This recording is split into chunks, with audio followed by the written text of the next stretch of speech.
যে মাথা ভয়ের দ্বারা নত হয়, বিরোধিতাও প্রথমে সেই করে থাকে। যে মাথা ভালোবেসে নত হয়, তা আপনার জন্য বলিদানও দিতে পারে। এই সংসারের সবথেকে বড় উপহার, সবথেকে বড় বরদান এই প্রেম এবং সম্মান।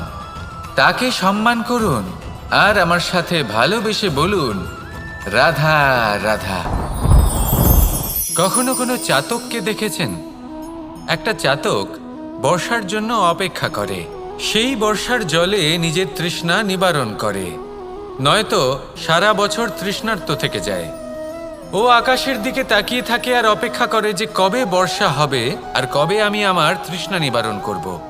সেখানে অন্যদিকে একটি কাক বা একটা পায়রা, এরা কি করে? যেখানে জল পায় পান করে নেয়, যেখানে খাবার পায় খেয়ে নেয়, আত্মীয় স্বজন বন্ধুবান্ধব যাকেই পায় তার সাথে সময় কাটায়, খাবার খায় আর চলে যায়। এবার এদের মধ্যে মিল কোথায় আর পার্থক্য কোথায়? দুজনের কাছেই ডানা রয়েছে, দুজনেই উড়তে পারে। এই আকাশ হলো ওদের, খাবারের দানা ওদের। পার্থক্য হলো তাদের অভিলাষার, পার্থক্য হলো তাদের আকাঙ্ক্ষার, পার্থক্য জীবন যাপনের ধরনের। এবার যত বেশি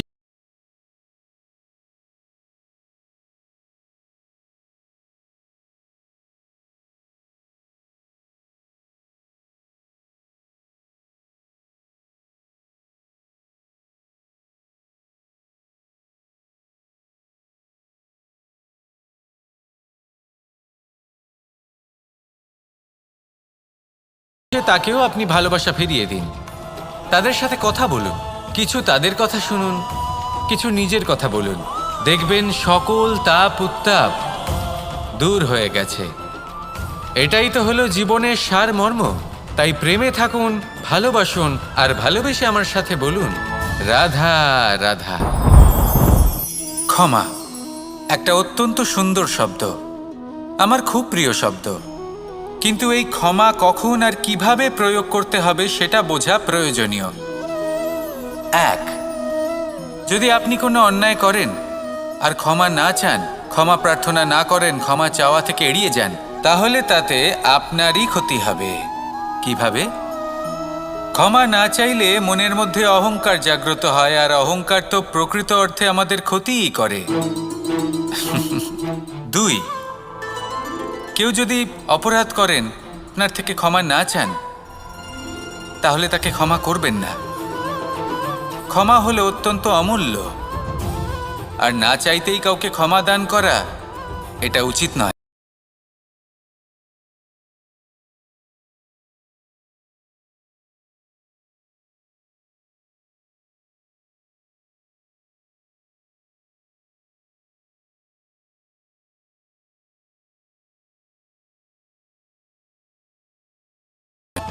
যদি আপনি নিজে কোনো অপরাধ করেন, তাহলে অবশ্যই ক্ষমা চাইবেন। তাতে আপনারই লাভ হবে। কিভাবে? সামনের ব্যক্তি আপনাকে ক্ষমা করুক বা না করুক, আপনার অন্তরের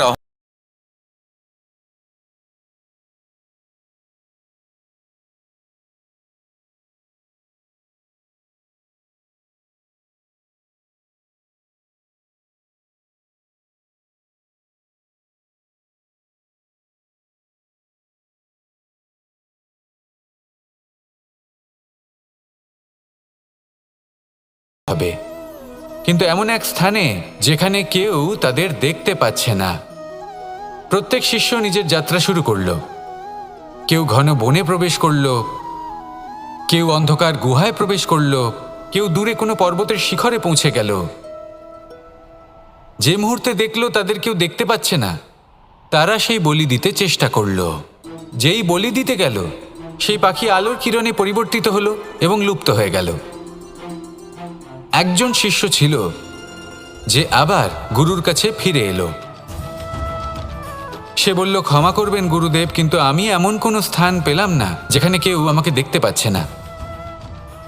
অন্য কেউ না দেখতে পেলেও আমি নিজে দেখতে পাচ্ছিলাম, আমার অন্তর্মন দেখতে পাচ্ছিল। সেই শিষ্য বুঝতে পেরেছিল যে পরমাত্মার দৃষ্টি সবসময় তাকে দেখতে পাচ্ছে, আর ও কখনো অনুচিত কর্ম করতে পারবে না। আর শুধুমাত্র এই কারণে সেই শিষ্যই সেই পরীক্ষায় উত্তীর্ণ হলো।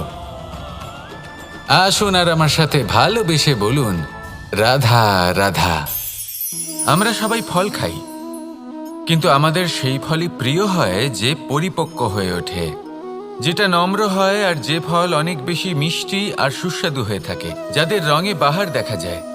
সেইভাবে জীবনে আমরা নানান মানুষের সাথে পরিচিত হই, কিন্তু সেই মানুষই আমাদের মন ছুঁয়ে যায় যারা বিনম্র স্বভাবের, যাদের বাণী খুব মধুর, যাদের অন্তরে আত্মবিশ্বাসের একটা তেজ, একটা রং দেখা যায়।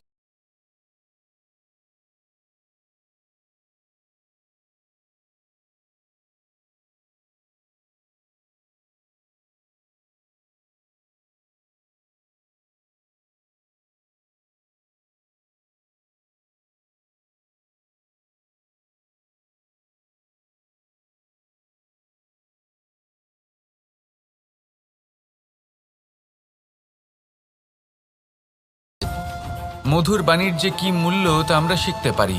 এই অভিজ্ঞতাই আমাদের বুঝিয়ে দেয় যে উচিত অনুচিত কোনটা, আমাদের দৃষ্টিভঙ্গি তৈরি করে, আর এই দৃষ্টিভঙ্গি দ্বারা আত্মবিশ্বাস জাগ্রত হয়।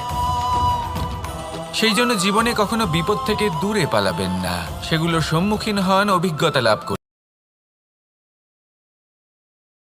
আসুন আমার সাথে ভালোবেসে বলুন, রাধা রাধা।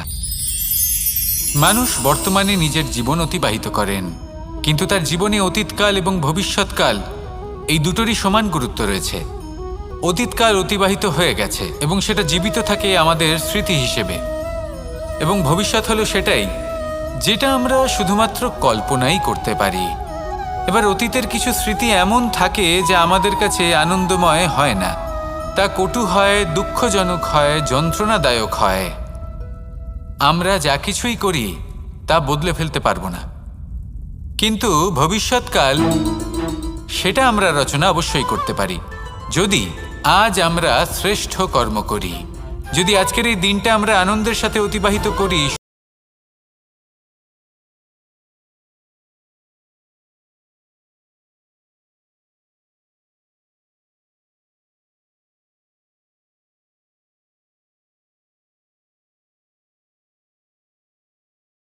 কালে পরিণত হবে, আর তখন আপনি এমন স্মৃতি খুঁজে পাবেন যেখানে আপনি প্রত্যেকটি মুহূর্ত প্রেম এবং আনন্দের সাথে অতিবাহিত করেছেন, এবং সেই স্মৃতি মধুর হবে। তাহলে আজ শ্রেষ্ঠ এবং উচিত কর্ম করুন। আপনি নিশ্চিত রূপে একটি উজ্জ্বল, শুদ্ধ,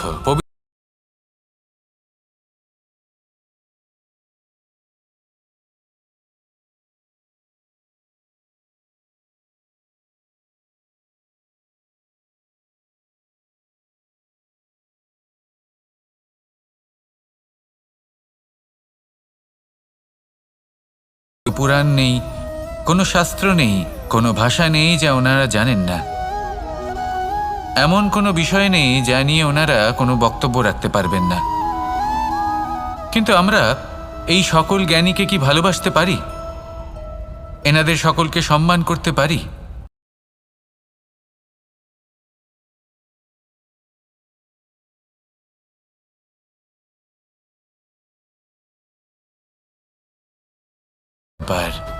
এবং বেদনা বোঝার জন্য, সেই জ্ঞান লাভ করার জন্য আপনাকে মন থেকে করুণা এবং প্রেমের সঠিক অর্থ বুঝতে হবে। সামনের ব্যক্তির বেদনা বুঝতে হবে, তার যন্ত্রণাকে বুঝতে হবে। তারপর যে জ্ঞান আপনি অর্জন করেছেন বেদ থেকে, পুরাণ থেকে, শাস্ত্র থেকে, তা প্রয়োগ করে তার বেদনার নিবারণ করা, সেটা বেশি গুরুত্বপূর্ণ। সেই জন্য জীবনে শুধুমাত্র শাস্ত্র এবং বেদ পড়ে জ্ঞান অর্জন করতে সময় নষ্ট করবেন না। মন থেকে প্রেমের কি অর্থ সেই বিষয়ে জ্ঞান লাভ করার চেষ্টা করুন, করুণাও বুঝতে চেষ্টা করুন। একজন শ্রেষ্ঠ ব্যক্তি হয়ে উঠুন, আর আমার সাথে ভালোবেসে বলুন, রাধা রাধা।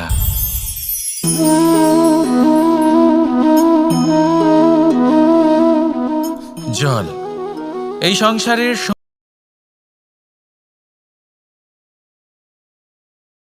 দূর করে, আগুনকে নিভিয়ে দেওয়ার ক্ষমতা রাখে। অবিরল অবিচলভাবে প্রবাহিত হতে পারে, একে কেউ বাধা দিতে পারে না। এর পথে বাধা সৃষ্টি করলে নিজের পথ নিজেই খুঁজে নেবে বা সে নিজেই নিজের পথ বানিয়ে নেবে, কিন্তু কখনো থামবে না। এই জল হলো মহান, আর এর একটা মহান গুণ আছে, এর নিজস্ব কোনো রং নেই।